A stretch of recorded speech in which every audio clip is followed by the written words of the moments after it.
Here we go.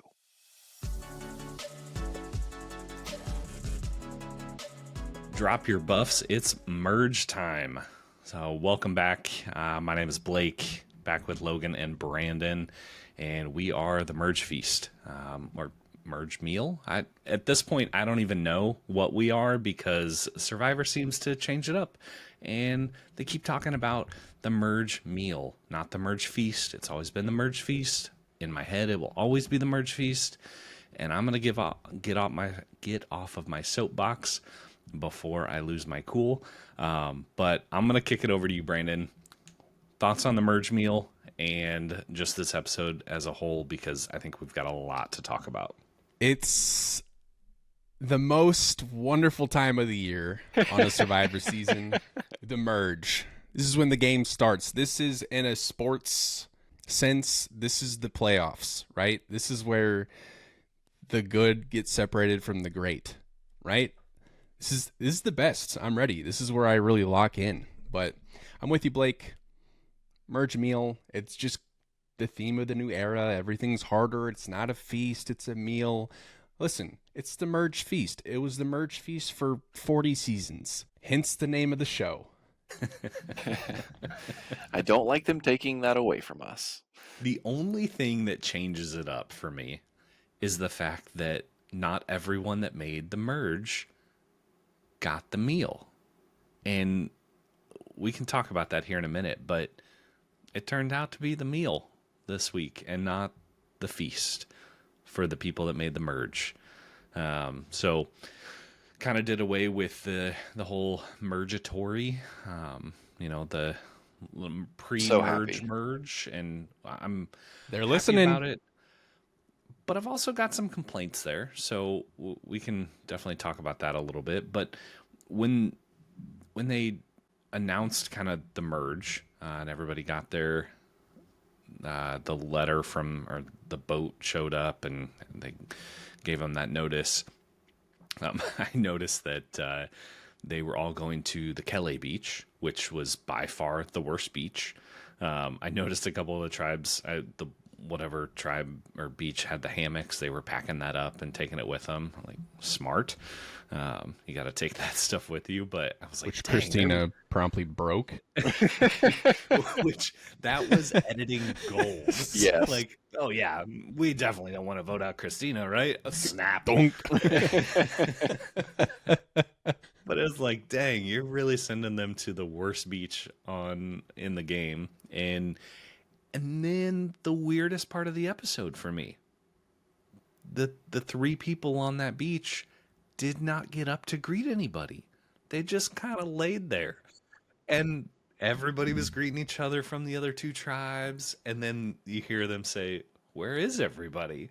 And then they just kind of mosey down. And I'm like, you guys are way overthinking this. Like, what are you doing? It was. And I mean, I think they played it off well, but it was like Very awkward. I was so confused. Yeah.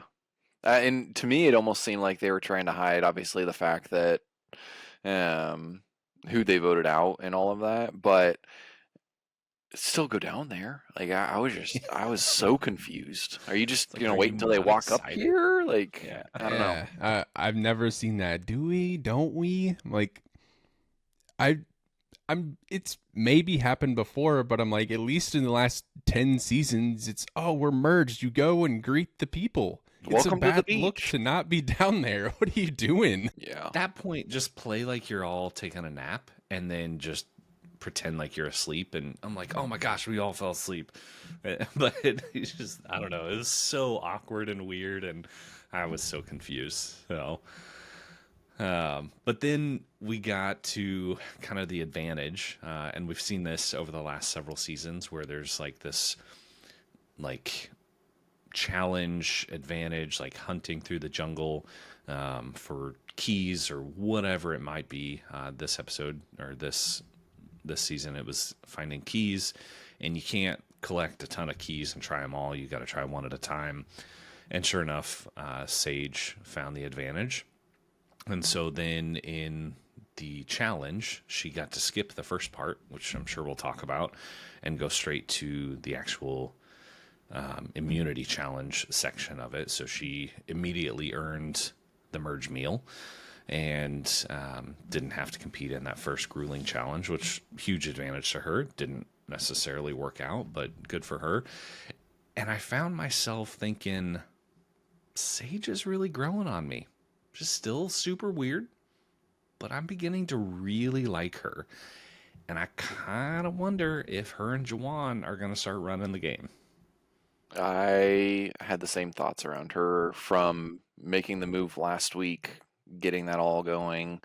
Seems like she has her eye out on Savannah. Doesn't like her. I didn't love Savannah this episode by any means. I think she had a different light to her around MC and some of that I didn't love, and I definitely want to talk about that more. But I think she has. The more I see her play and getting around other people, I think she has a really good ability at reading other players and seeing how they're acting and kind of cycling through some of the BS there and seeing what's really going on. So I definitely think she's on the rise. She's definitely kind of going stock up there at a kind of tidbit, if that makes sense. Yeah, no, I agree with that. One thing that was kind of confusing for me was, old Uli's coming to the merge. Obviously, are Sage and Jawan still with OG Uli, or are they not? I wasn't surprised that Sage wasn't with OG Uli because she had been removed from them long enough, but I was surprised that Jawan was like, nah, I'm good. I got a good thing going over here, and I'm ditching everything that I built with the original Uli members. Was because he was one that seemed so sure on the Uli, like, hey, I'm not moving, I'm not changing, and all of a sudden it was a flip. And I don't know if it had to do with Sage painting, what's her name, in a different light from last week or what there, but it was a complete 180. I was kind of shocked there as well. No, I completely agree because Jawan has always kind of said what people want to hear, but then he's always like, no, I'm sticking with Uli. So I don't know what it was that made him flip, other than, was that the first time that Jawan had been at Tribal? No. Last week, no. Well, no, yeah, last week. It wasn't? No, because it was whenever Jason went home, it was kind of like, oh, is Jawan going to get voted out here? That's right. Okay. Because I kind of wondered, I was like, well, maybe that was like the first test, and like, okay, these people want to work with me and they're saving me kind of deal. But I don't know. I don't really understand what shifted with Jawan, but it seems to have a connection with Sage at least. And I don't know. I like the two of them together a lot, but I kind of worry. I mean, they definitely showed their hand tonight. And I don't remember whenever they did the tribe swaps, whenever that happened, Jawan was on the outs of the majority, or did he have the majority whenever he made that swap? It was for Uli to Hina when they Okay. made that swap, but he was that was when he was annoying Savannah because he took her Yeah. water bottle, so Savannah was kind of like, I might vote him out because he's annoying me. Because my thought there was, okay, if he's been separated from the majority there for a while, he's built relationships really well with a few other people from the Hina tribe, and so building that and getting outside of that core, but that doesn't necessarily correlate there. But Yeah, I wonder if he kind of sensed that maybe Sophie had replaced him, and he wasn't as high on the on the list there as he thought he was, and he just worked with Sage and Steven really well. He knows that that's solid. Not quite sure about the old Uli because he spent, I don't know, one night away. You never know what can happen there. Hey, this is working. I feel like I have a little bit more of control of what's working in here, where I'm like a little bit of an afterthought with the previous alliance I was in. I'm going to stick with this. And like you said, Blake, Are Sage and Shannon about to, or Sage and Jawan about to run post merge for a little bit? Yeah, I don't know. I mean, it's kind of looking that way, but obviously you don't necessarily want to show your hand too early, and they definitely showed it tonight. So I don't know. I think, and that's if you guys tune into our or subscribe to our Substack and our newsletter. I talked about that a little bit this week. Just with that's kind of the benefit of them switching up tribes so much, and they talked about that this episode a lot, and how it kind of muddied the waters at least a little bit. And I think that is the best thing to happen for this season, because those tribal lines were so strong, and they really thought it was going to come down to Hina versus Uli. And I think the best thing to happen for us as a viewer is for that to get shaken up a little bit. And I think by switching that up, last episode absolutely did that. And we saw the effects of that this week. And those tribal lines are gone. I think they're still going to be talked about a little bit, but those OG tribal lines, they are no more. And I think after this episode, that really solidifies it, and it's not going to be a Hina versus Uli anymore. Because if it is, Hina has the majority, or the new Hina has the majority, and it's just going to be wiped out. So there's got to be some things adjusted there by the old Uli tribe. I mean, got to make some adjustments there. And I don't know what that looks like, whether it be Sophie using her advantage to get an idol there, or them finding a new idol. Obviously, Rizzo still has his. He didn't play that this week, but MC played hers, so that's going back out there. So it's definitely got to be some things happening. But I Yeah, love the switch up. let's talk about MC and Rizzo for a minute, because kind of two different strategies there, right? You've got MC, who nobody knew that she had this until Savannah kind of snuck up on her and found her with the keys and tried to snatch those keys away from her. Like, kind of suspect, and like a weird move. Like, Like, why? what's your play there? Yeah. And And like, hey, What were you gonna do with them? do you want me to help you look? Yeah, sure, that's fine. And like, you can clearly see that MC was annoyed, but whatever. Like, I'm not gonna tell her no. Whatever. Let's do this thing. And then you find him and tries to like, okay, you're just creating an enemy for no reason, rather than saying like, oh heck yeah, like let's do this together and building this alliance. And didn't happen. And then went on to tell everybody about it. And I think MC was super smart to play the idol, because that was going to paint a target on her back. But then the flip side, you've got Rizzo, who everybody knows has the idol. He even showed it at Tribal Council and said, I am playing this tonight.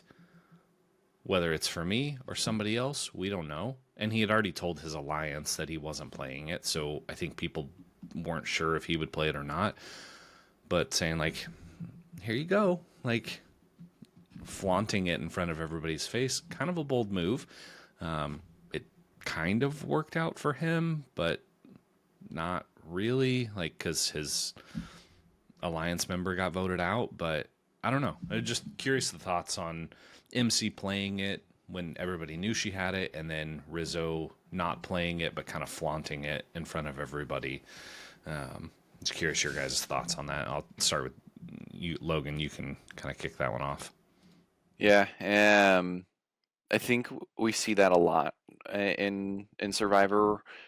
People play it the two ways. I think that's really the only way to do it, is either people know or people don't. Obviously, you want to have your alliance know those things, but I think MC playing it at that point, she was smart. I mean, people knew about it. She was going to have a target on her back anyways. Her name came up, so rather than going home with that in your pocket, play it.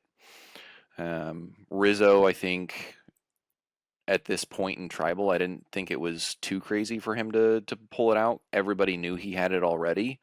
I mean, I think he was using that as a deterrent of, hey, I'm playing this, so don't vote for me.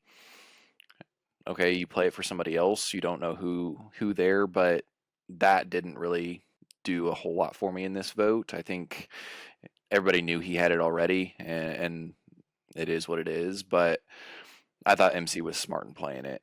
I think she would have been dumb not to, just to be safe. And who says she won't find it again? Because it's most likely going to go back out in circulation there. For sure. So, Brandon, what do you think as far as Rizzo flaunting that? Because obviously everybody knows he has it, but then to flat out lie to everyone saying, I am playing this tonight, whether it's for me or somebody else, and then not playing it, does that paint a bigger target on his back? Or does that, like, does that invite the blind sides?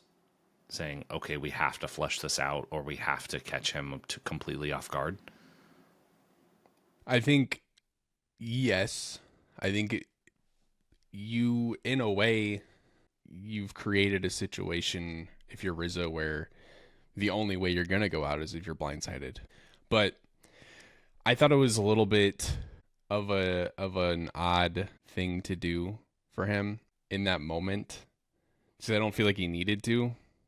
It didn't really seem like he was really on the table. Because when he did that, I thought, okay, Rizzo knows who's voting for who, and he's going to play it who he thinks is going to get voted out. Like, if it's, whether it's him, Savannah, or Nate, he's figured this out and has kind of let everybody know, like, hey, I'm playing this, hoping to shake some things up.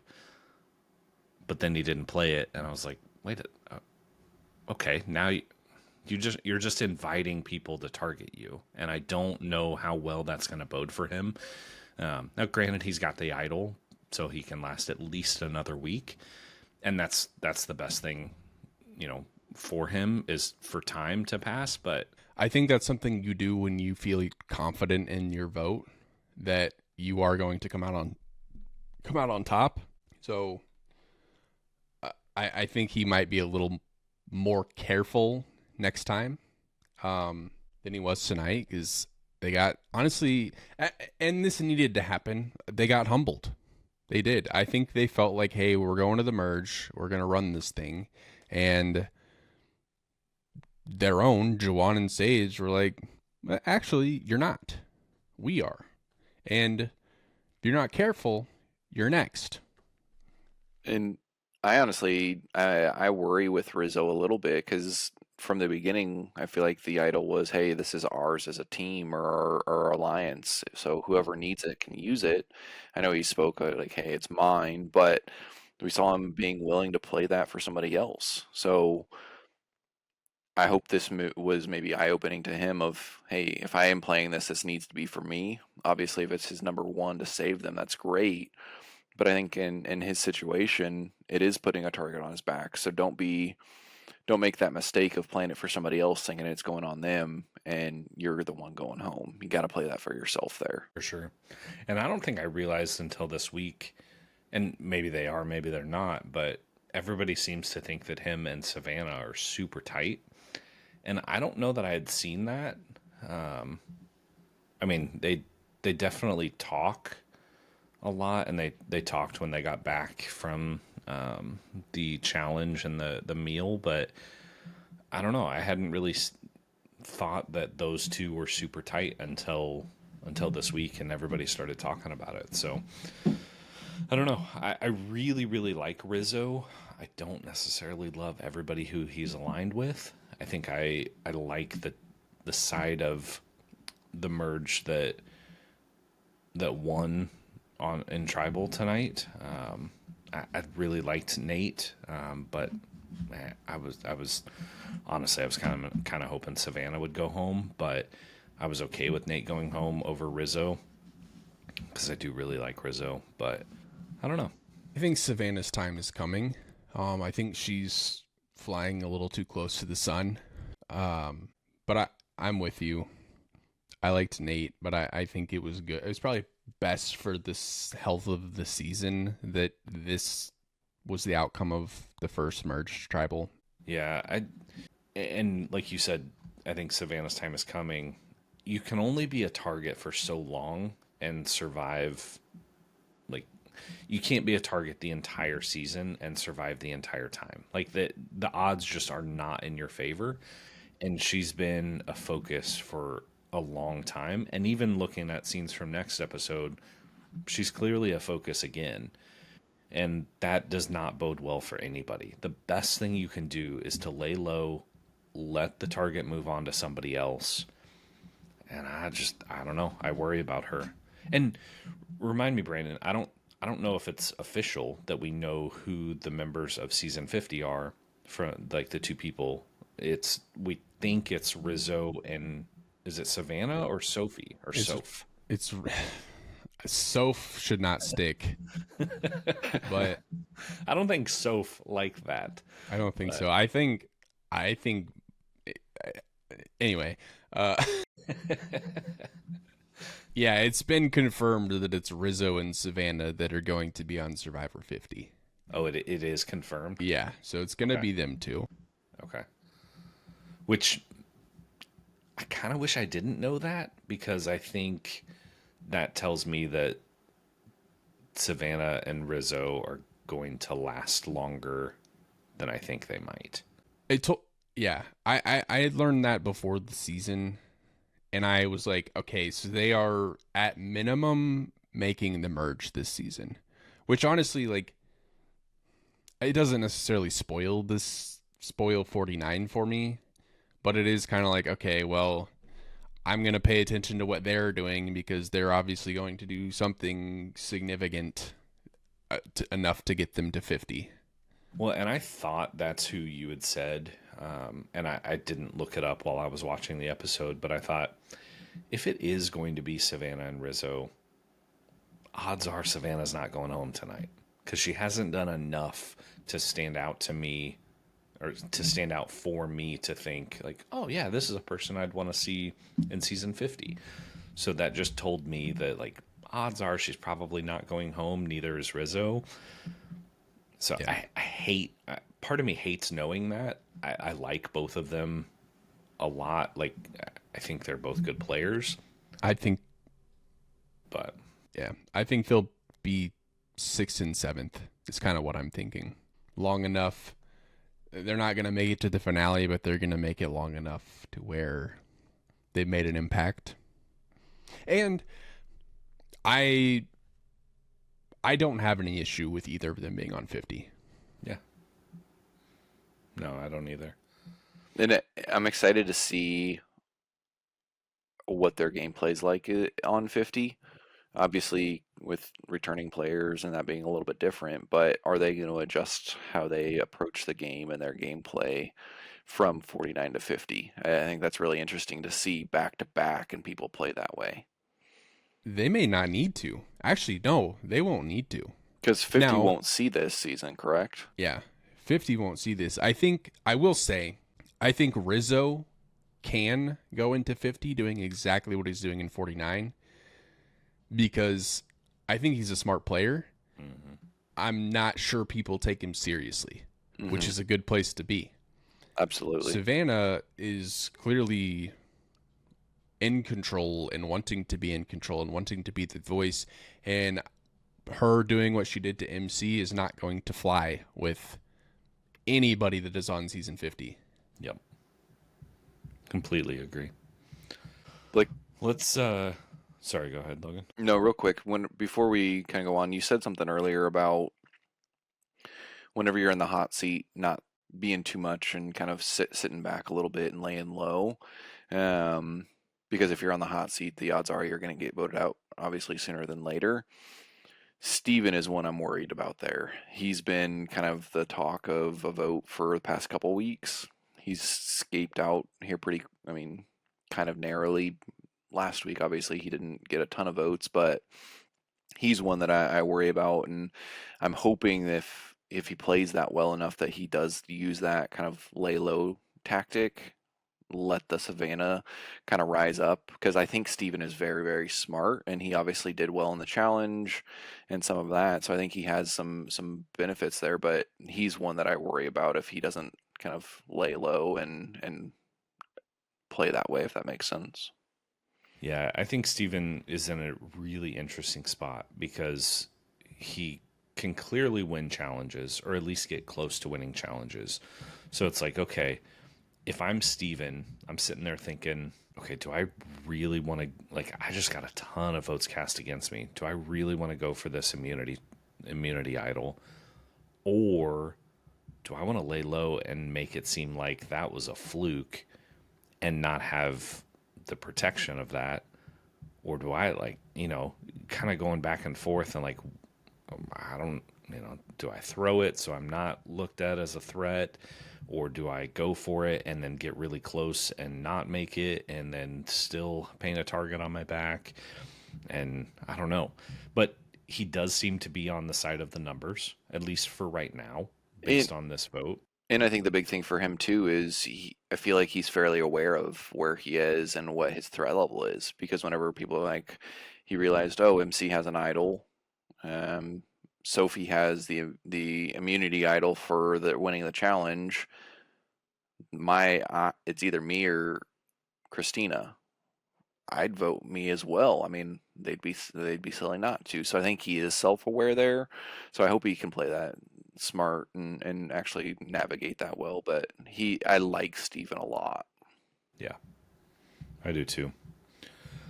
Let's talk about how the merge happened and how there's no more Mergatory, but still kind of Mergatory, at least with the meal.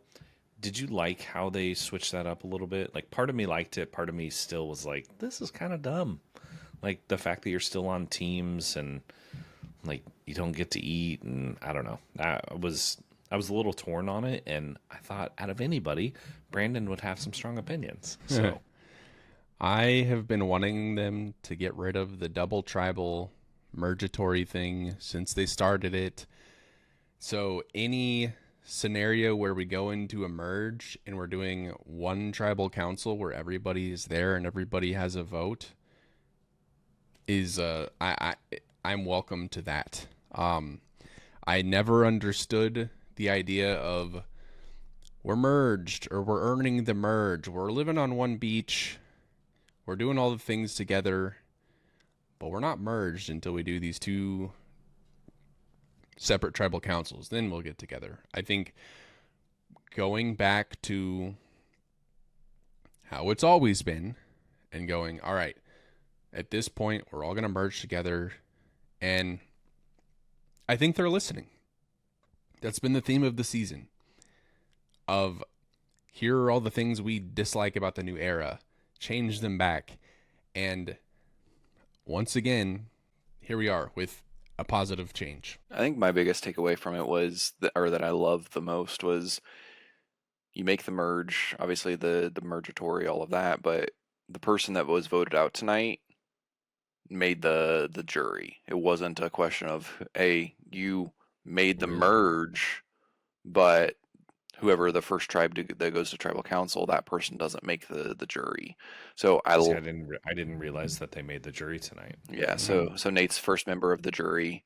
So I think making adjustments, them listening there is phenomenal, and I think doesn't need to adjust from here. It maybe, but I think this is definitely a better outcome or way of playing that with everybody being there voting at the same time. I think the biggest issue I had was, like Brandon said, those two separate tribal councils and splitting them up. So Blake, what's your hesitation with the way they did it tonight? I think my hesitation was I like everybody getting the food. Like, part of the benefit for so long of making the merge was getting to the merge feast. And you've got people that haven't eaten anything or virtually anything all season. I mean, you're 11 days in and you haven't eaten hardly anything, and then you make the merge, and then just by a schoolyard pick, you lose the challenge and don't get to eat. While some people do. Like, I don't know. I don't know that I love that. I don't dislike it either. I don't know how I feel about it, but I love the black buffs. Huge fan of the black buffs. The immunity necklace with the shark teeth. Awesome. Super cool. And my only other complaint was if you're going to do a schoolyard pick and talk about the captains, Show it. I want to see it. Show Take it. 30 seconds and cut through it and like, I picked them, I picked them, I picked them. Yeah. Give us 3 minutes of the 90-minute episode and give us the reason why you picked them. Like, I don't know, something there rather than just like, here's the tribe or here. And then the fact that we say, or that Jeff says, oh, this person was the team captain and this is the team that they chose. Why does that even need to be said? Like, just let us think it was a random draw. Mm-hmm. I mean, if you're not going to show it, I don't know. Yeah. Yeah, that was said with the intention of we're not going to actually show them pick, which I'm like, that adds to the drama. Why did Christina pick these players? And what order did she pick these players? Like, who 100%, was picked last? The order right? absolutely matters because Yeah. that can create some drama there. And then that's where I think, and I'm going to get on my soapbox here for a second, but that is where I think CBS and Survivor could do a better job. Okay, fine. Don't show it during the episode. Put out a YouTube 10-minute episode of behind the scenes and hey, subscribe to Paramount or whatever CBS's streaming platform is for behind the scenes to show who was picked when. I don't know, something to give us a little more insight there. Like, you guys are missing something here. Yeah, and it almost seemed to me like it was a, hey, these are how it was picked. We didn't pick these, so we're not the outcome of this. Like, this was all done by the contestants, so we're not trying to like make the challenge go one way or one team win. But again, if you're gonna go out and say that, show it. And I like the schoolyard picks. I think it creates drama, or at least it can. I mean, and I don't know how often you could do it, but even like, okay, tribe swap. You got two people, you're drawing the first ones, and then we're gonna pick tribes. Like, I don't know.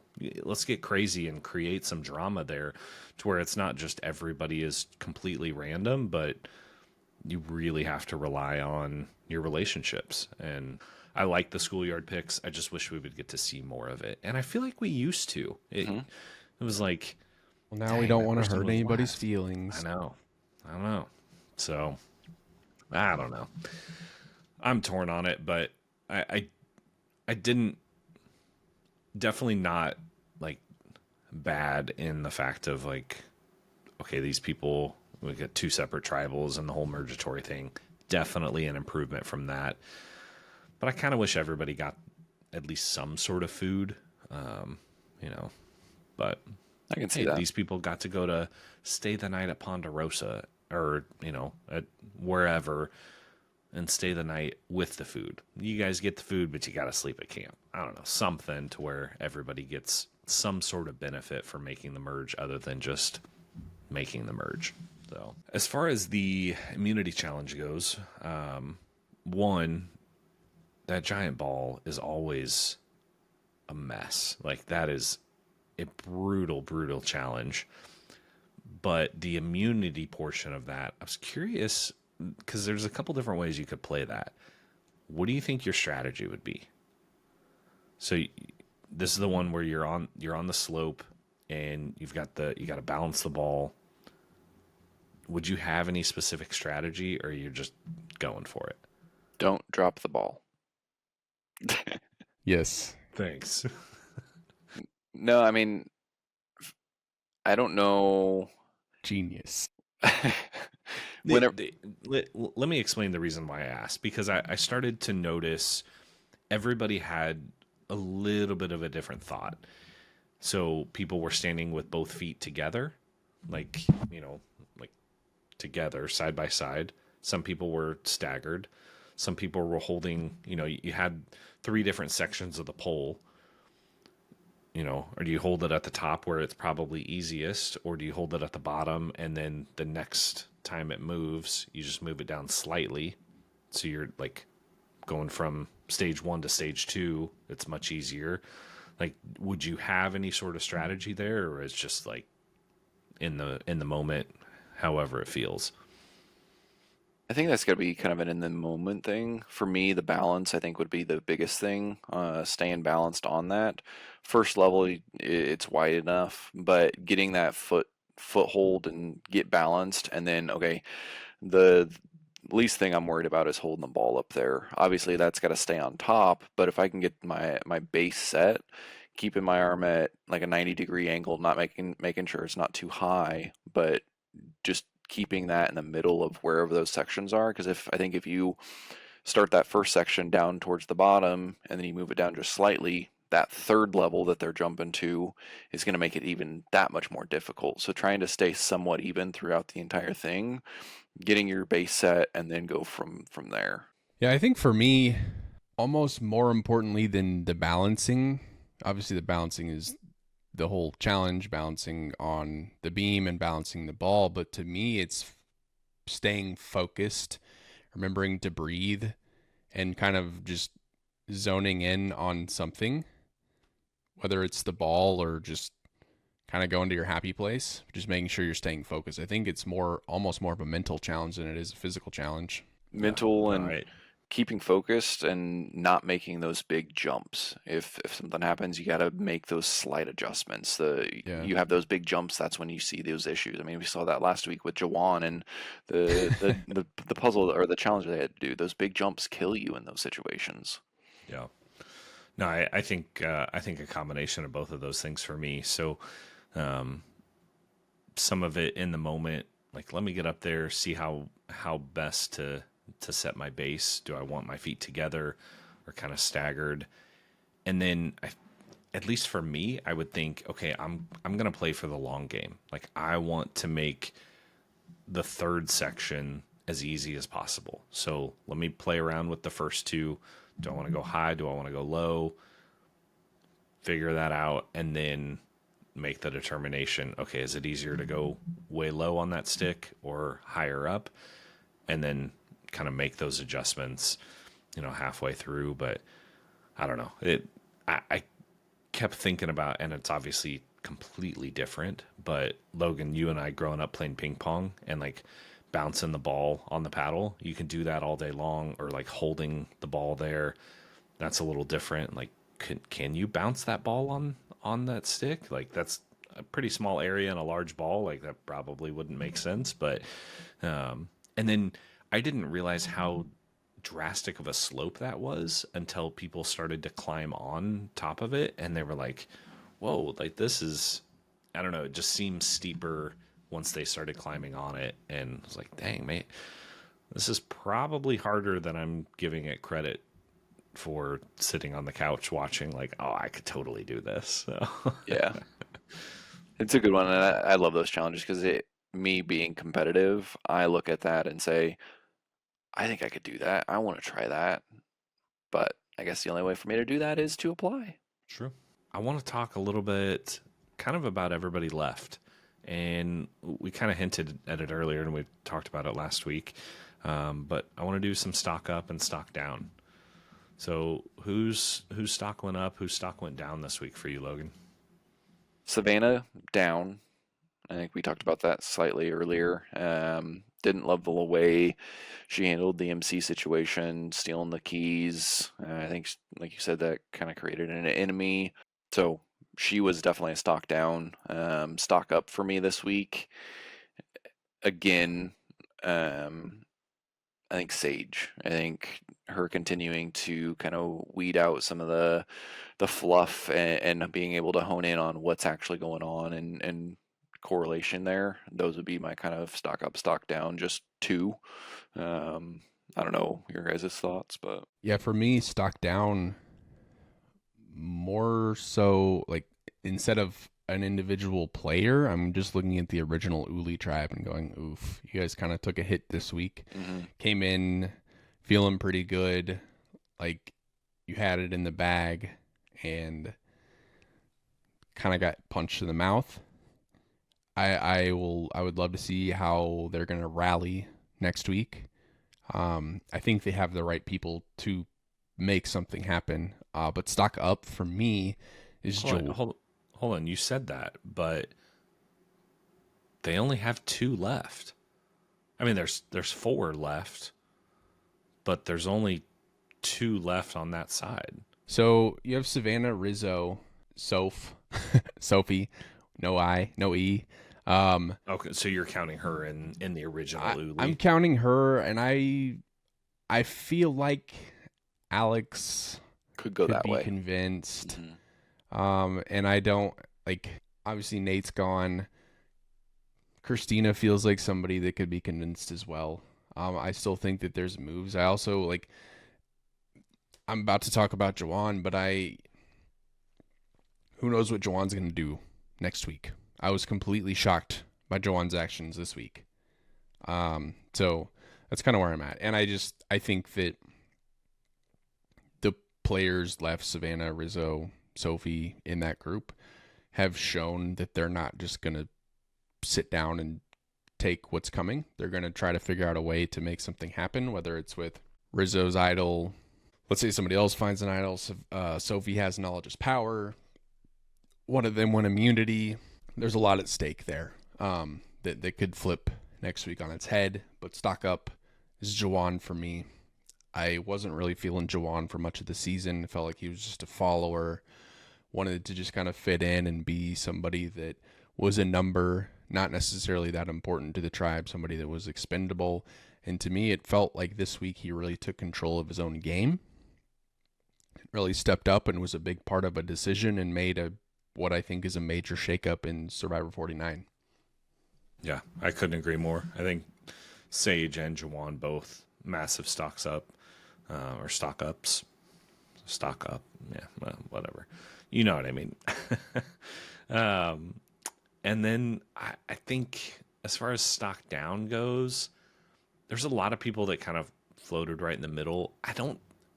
I would say Rizzo's stock went down a little bit just with how he played the idol or didn't play the idol. I don't know that it necessarily hurt his game, but I don't think it helped his game. And I think based on the vote, he's in a worse off position than he thought he was going to be in. And so I think his stock's gone down a little bit. But the 2 wild cards for me, and I'm curious your guys' thoughts, are Sophie and Alex. I mean, they're very clearly right in the middle, and I think Sophie is in a better position than Alex in a lot of ways. She seems to have a better alliance, or has like fit in better with, the tribe that kind of brought her in, and the fact that she has knowledge is power. But Alex is, He's a I think majority. is do what? I mean, he's with majority for the most part. I mean, he voted Hina, and they've got the numbers right now.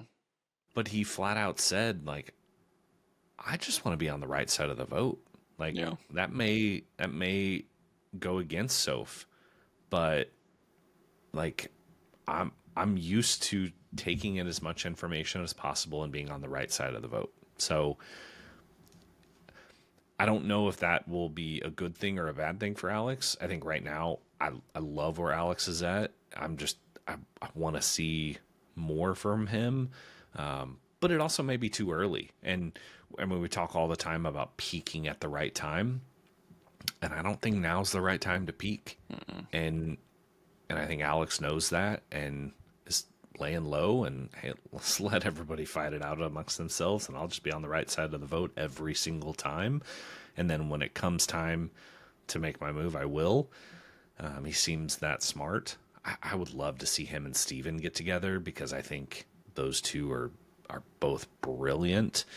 So I don't know. And I don't know. I think Sophie's in an incredible position. Nobody knows she has knowledge is power, and everybody has told her about who has what advantage. Like, nobody thinks she's a threat, and I love it. I was going to say, I think that Alex is in one of the better positions in the game right now. And I think that it's funny that the original Kella members are the 2 players that are in the best spots right now, where you just mentioned everything about Sophie or Alex. Nobody's looking at him. He's not necessarily married to one alliance or the other. He has options. he's just kind of laying low for a while. And he, unless something crazy happens, he can just kind of keep doing that until it's time to peak. Yeah. And that's going to be, I think, crucial for Alex's game, right? Because if he just lays low and gets somehow ends up in top 5, it's like, you didn't do enough to make me want you to win. But I think he's smart enough to know, when to make the move. But I'm with you. I think he is in an incredible position, and we've talked about it before. It seems like the tribe that struggles the most pre-merge, whoever makes it to the merge from that tribe that struggled, tends to do really well. And I don't know if it's just, okay, we're focused on other people or exactly what, I mean, it's probably a combination of a lot of things, but those two are in a very, very good position. Yeah, I think some of that has to comes from, hey, they're a number, we need their help, but also they've had to play from day one. We've seen it where obviously there's people tonight that went to tribal that they had to dip their torch in the fire because they hadn't been at tribal before. Mm-hmm. I definitely think there is benefit at having to go through that and navigate that and play the alliances and read people and have those conversations, and there's benefits to that. Yeah. My concern with Alex, though, other than Sophie, is anybody talking to him?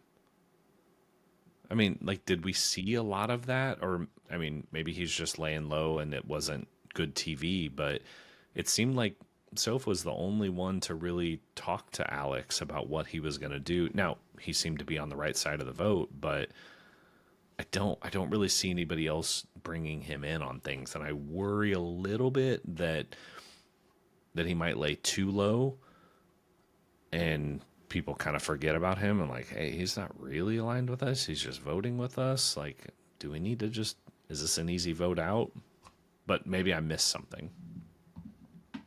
I think I think his game right now is I'm just laying low.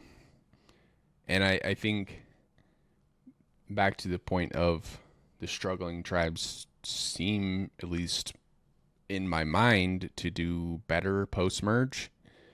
You have, yeah, they've been playing since day one. We saw it in season 46 as well. As soon as the merge hit, it was just boom, Tevin, boom, Hunter, boom. And because they haven't had to draw that line in the sand.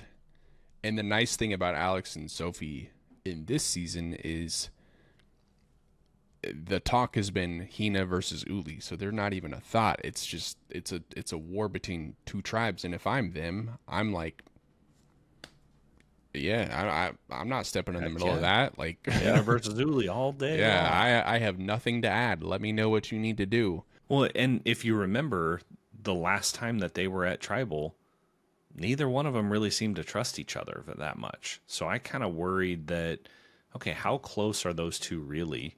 Do they really want to work together? And we got to see that a little bit tonight. Like, I mean, I don't know that they're, number one and number two right there, but they clearly still have some trust and a bond there. And I think they always will. So I was very happy to see, Soph approach Alex and say like, hey, here's, here's where we're at. And what do you think? And, it seems like Alex is down to blindside anybody as long as it's not him. But I don't know. I think they're in a really fun spot. Hey, I think they're as long as it's not me, is a viable strategy. absolutely. Amen. Ask Sandra. Just don't ask Matt, because he'll say it's a bad strategy.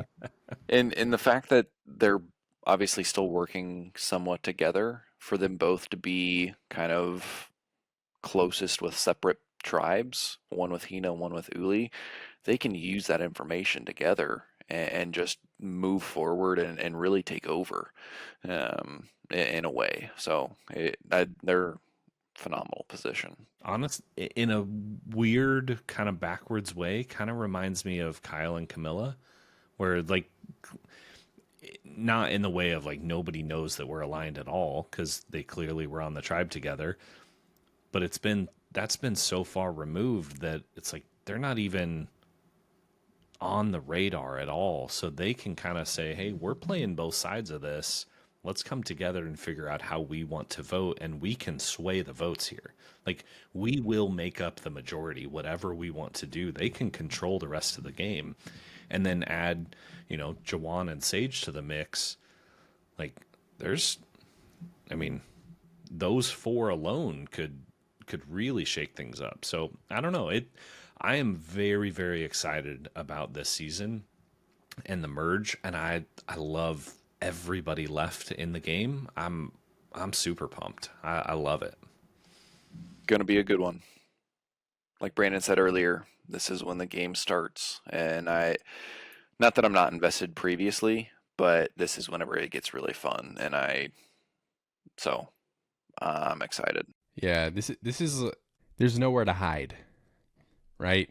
Everybody's going to tribal. Everybody's got to compete. Everybody's got to do everything that they can to try to be safe. And it's when you see the best strategy come out. It's when you see, again, the good or the great rise above the good, and some of the most memorable moments come in this phase of the game. I mean, Jeff even talked about it of like, hey, spots are open. This is whenever you've got to make it, like, this is where people are made great. Like, this is when the game starts in a way. So let's get going. I thought that was really the only time that I remember that we've talked about the next season in the current season of the game, and saying like, hey, spots are open for season 50, like, time to put up or shut up kind of deal. And everybody thinking like, oh yeah, like, I didn't even think about that. Like, heck yeah. And it's always the thought of like, okay, you should have told legends are 48. Right. Legends are made in the merge. Like, you're not a legend if you don't make the merge. Like, it just, unless you're Jelinski, then you're one exception.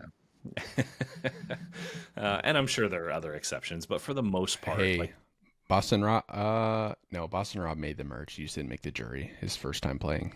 Anyway, but yeah, I mean, for the most part, the best players that we think of in the history of Survivor all really showed their stuff post merge, and that's always been like pretty well known, but not really super talked about. And I kind of like that they talked about that a lot this episode. And I don't know, people are going to be hunting for those season 50 spots, and it sounds like we know exactly who they are. So I'm curious to see how that shakes out.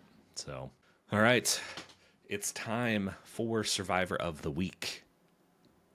Brandon. Going with Jawan. Mentioned him earlier in the stock up, but again, I didn't think he had it in him to kind of start playing his own game and control his own destiny a little bit. So it was a nice surprise. I feel like I need to go rewatch the episode or go watch a little bit of last week's episode, because I feel like I'm just missing something with that, where I just felt like he's going to go running back to old Uli. But loved seeing him and Sage come together, and Steven as well. And I'm excited to see kind of the fallout of this vote, because this was, it's all on the table now. It's out there. Absolutely.